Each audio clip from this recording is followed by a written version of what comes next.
Software so experiment லேபுக்குள்ள போய் first வந்து ஒரு மெசர் எடுத்தாங்க. அதுதான் வந்து ஒரு காலியான பாத்திரம். ஏசப்பா நம்மள இந்த உலகத்துக்கு அனுப்புறப்போ நம்மளோட இருதயம் அப்படிதான் சுத்தமா இருந்துச்சு. நம்மளோட இருதயத்துல எந்த பாவமும் இல்லாம இருந்துச்சு.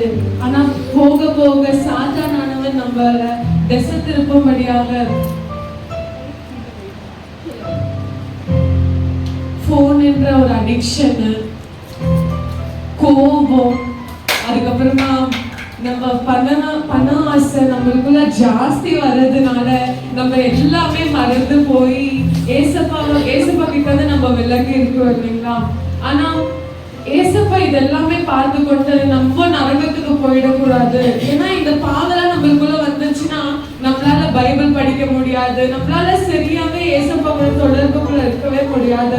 சாத்தான இந்த உலகத்தோட உலகமா நம்மள இணைக்கிறவா நம்மள நரகத்துக்கு தான் கொண்டு போவோம். ஆனா ஏசப்பா இதெல்லாம் பார்த்து அவ்வளோ பெரிய பரலோகத்தை விட்டு நம்மளுக்காக ஏழ்மை கோலத்துல வந்தாரு. அவரு நம்மளுக்காக ரத்தம் சிந்தபடியாக அவருடைய கடைசி சொட்டு ரத்தத்தையும் நம்மளுக்காக அவர் கொடுத்ததை நம்ம பார்க்கிறோம். அது மூலியமா நம்மளுடைய இருதயம் கம்ப்ளீட்டா அப்படியே அவருடைய ரத்தத்தின் ரத்தமா மாறி நம்மளுடைய பாவங்கள் எல்லாம் மன்னிக்கப்பட்டுச்சு.